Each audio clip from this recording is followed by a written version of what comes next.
Hey, what's going on, FG fam? Welcome to another episode of the St. Louis Rams franchise here on Madden 21 Current Generation. The series is coming to a close, I regret to inform you. This will be the last season of Rams. We will also go through a simulation to show where some of these players have gone in their careers. I appreciate all the support on this series. Continue that support by dropping a like here and subscribing if you're new to the channel for the love of franchise content. Plenty more franchises coming your way in the future. We have got to get through this offseason in today's episode. Taylor Rapp, looking to sign him. That was a cheap contract. Really surprised that he wanted a contract this cheap. So we went ahead and signed him. Larry Hall, we wanted to bring him back. He was a playmaker for us, and he will sign the deal as well. So getting a couple of playmakers back. Taylor Rapp on the defense, Larry Hall on the offense. Devontae Buckner, he ends up being a superstar development, and he declines the offer put forth his way. Jamal Carter, we did not want to sign long-term, but as the backup, I kind of really like him here, but he did not accept either. Calvin Kennedy at right tackle would be nice to have for a deal that we could cut him on. Same with all of these other linemen, including Trent Sherman here, but none of them were interested in signing those deals. David Long Jr., probably going to end up hitting free agency because we really don't want to sign him long-term for the price he's looking for, so he will test free agency as well. So taking another look through at this class of re-signings, not really too big of a problem, as we do have Scott Murray, who has taken over the starting job. Cam Akers, one more season left. Good enough. He'll be here through the end of the series because, you know, there's other things that I want to get through, and MLB The Show be coming out in a week or so. So we are going to get this stuff all wrapped up.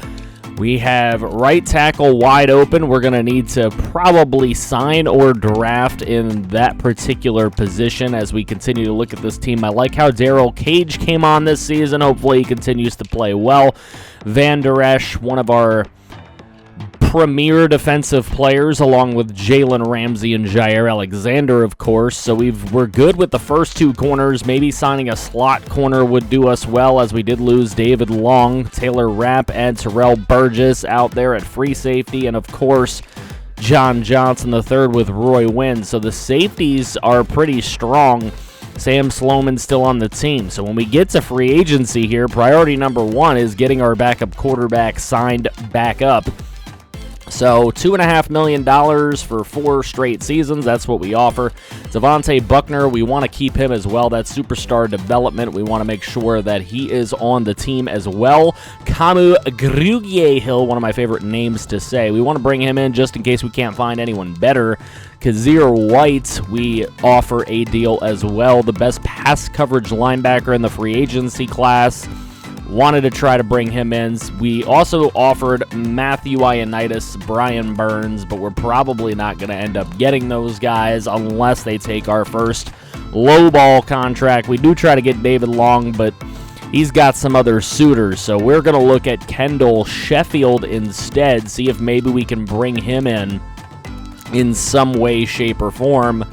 And 48 points on his offer. We'll see if maybe that is enough to get it done. At the end, it is not, as we do get Kazir White, Kamu Grugier-Hill, Jamal Carter, and Devontae Buckner signed with us as well. So 4 signings for us. Looking at the rest of the league, Minshew's a Patriot. Tom Brady goes to the Bears to continue his career as a 46-year-old player.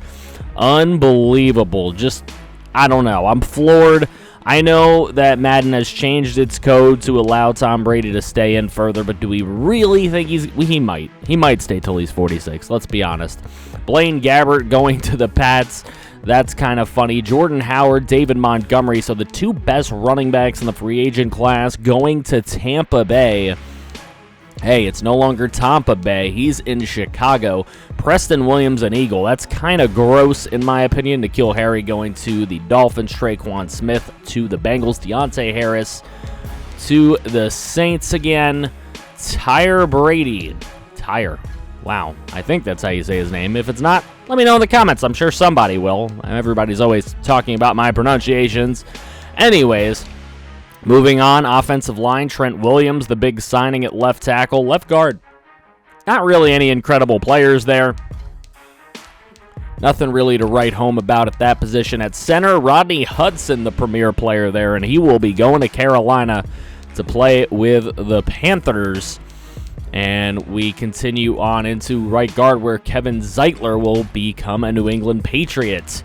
Caleb McGarry getting a new change of scenery at right tackle, but no real amazing right tackles. Josh Sweat will go to Miami.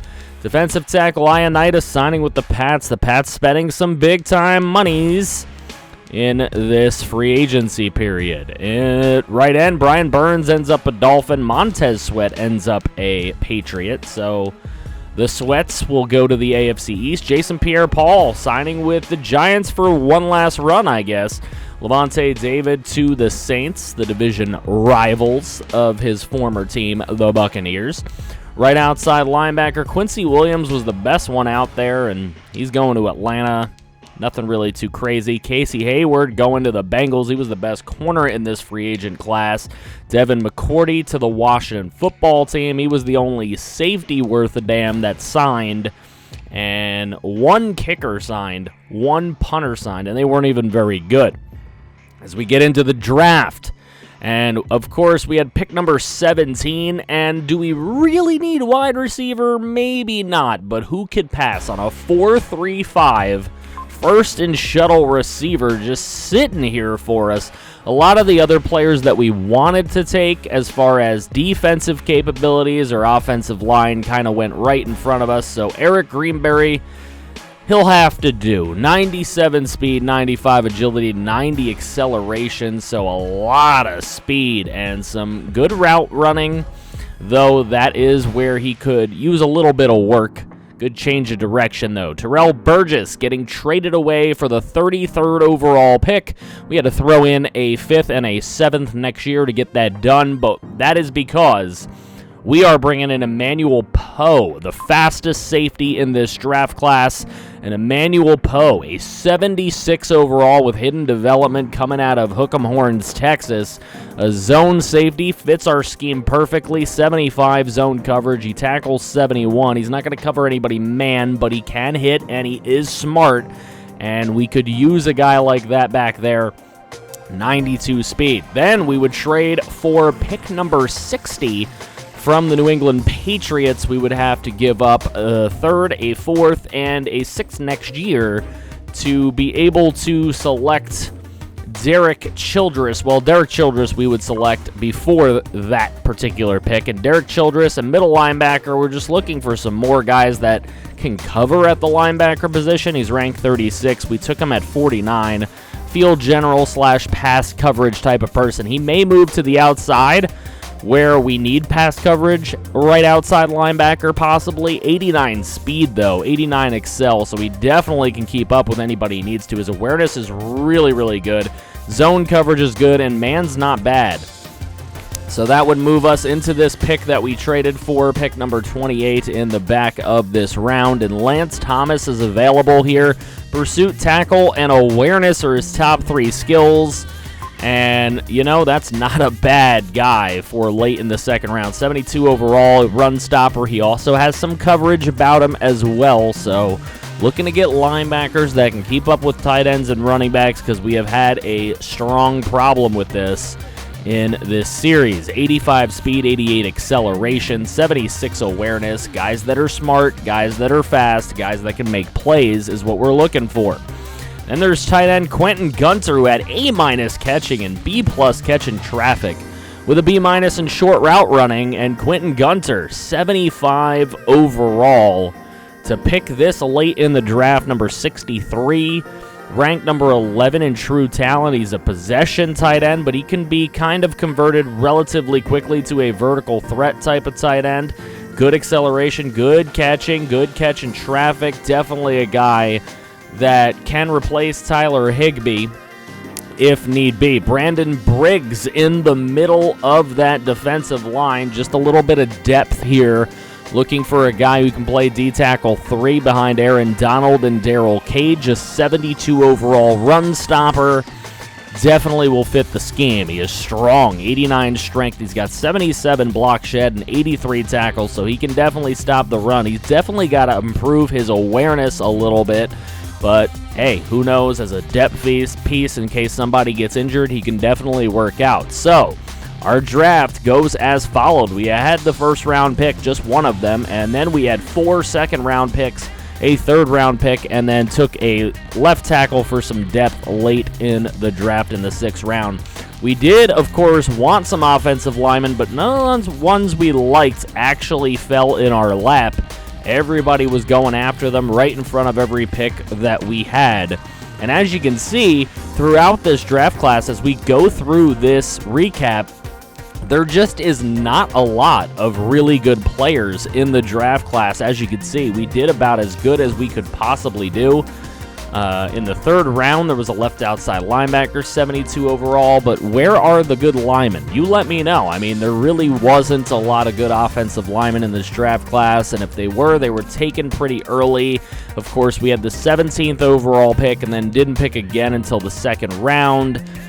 We had a lot of second-round picks we probably could have used if there were linemen available, but look, I'm still not seeing any offensive linemen worth selecting. Somebody took a wide receiver, 74 overall at pick 2. We waited till pick 17 to get a wide receiver, and he was better than this.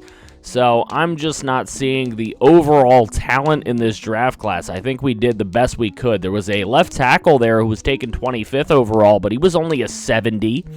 That's really not going to do much for our purposes, which means that at right tackle, we're going to have a giant hole, and there really just wasn't these tackles available. Look, at pick 29, a 70 overall tackle. I mean, 70 overall, I could just sign a 75 overall old guy that's left over in preseason free agency, and he'll play just as well. I mean, no need to really go crazy. Look at this. 2 receivers taken by the Pats, 72 and 71. We got probably the best receiver in the class, and we're going to sign Paul Harbor, who is a hidden dev receiver as well. So receivers stacked aplenty for Scott Murray and Jamal Carter, whoever happens to have to play this season, as we will get into the preseason and see how this goes. Hey FG fam, taking a little break in today's video just to bring you guys to the attention of RAZE Energy. Recently partnered with RAZE Energy, and they are offering a great deal for you guys. You guys are able to try some of this almost absolutely free. All you'll have to do is pay shipping and handling. They're going to send you $46 worth of product and a $10 gift card. So just taking a look at what they have here, some of the on-the-go packs. This is a sour gummy worms. I'm sure you will enjoy that. There is a Voodoo. Not exactly sure what that tastes like, but I'm excited to try it. Baja Lime is another flavor that they have going. These are the on-the-go packs. And they also have Apollo. This is a limited edition. I love the Statue of Liberty. Some of the packaging is really good on this stuff. Broken Arrow. Sour gummy worms for Broken Arrow. These are pre-workouts that you want to take, pre-workout fuel. This one is meant to be very cold, an ice glacier one. They also have Spiked Punch. They have Voodoo in that flavor as well. There is also a melon, and there is a lime ice, which I'm excited to try. I really like the lime stuff in general for a lot of the energy drink things, but this is meant to be more workout oriented, more get about your day, take it before you're going to work, not just lounge around and drink Monster or Red Bull. That is not what you want to do with this. It is meant to be more healthy, sold at all GNCs and Vitamin World, so If you really want to try it out, you can go to a store and try it out, but I am offering you with my link down in the description below. You will get a package that will include 4 cans, 4 Broken Arrow, 2 Hyper Sleep, which I'm excited to try of my own, 2 RAZE to go, a $10 gift card, all coming to you for the low shipping cost of $9.99. Go to the link below, put in code FG15. That is how you get it. You need my code as an ambassador, so go ahead, try it out, see if you like it, and if you like it, you can always come back. You can only use 1 time per person this code, but you can go back in and you can check it out again. I have my code FG15. You can save 15% off continually. So see if you like it. See if you want to stick with RAZE Energy. It is definitely a different option, a more healthier option than a Red Bull or a Monster. And let's get back into the video.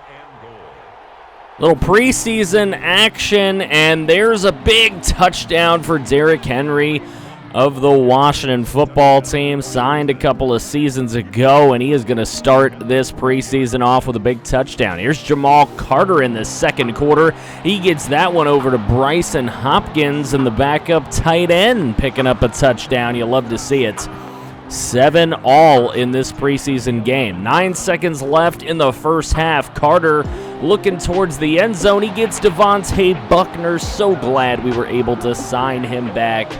And he ends up scoring. Now 21-17 later on in the fourth quarter here. And Carter, deep in the back of the end zone, finds Cooper Kupp.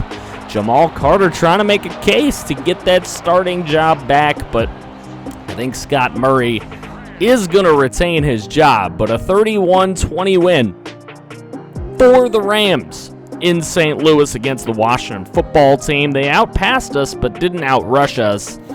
And we were able to get more takeaways as a defense. There you go, Briggs, Cage, big guys up the middle. So looking at what is going to be our depth chart for the upcoming season, Greenberry is going to start as the number 2 wideout. So it should be interesting to see what he can do as our 17th overall pick.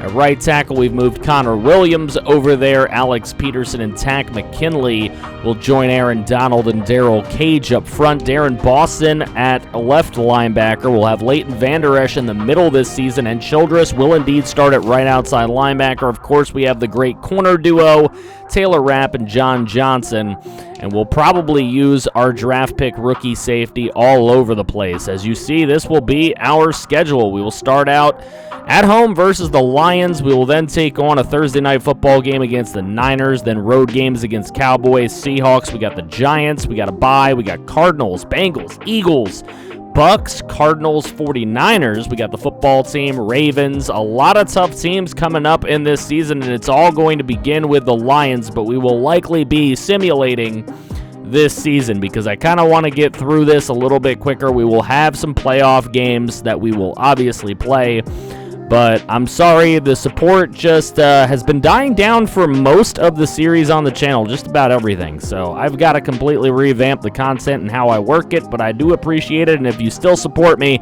make sure that you are dropping the likes, sharing this video as many times as you possibly can, and commenting down below. I appreciate you guys so much, and we'll see you on the next video.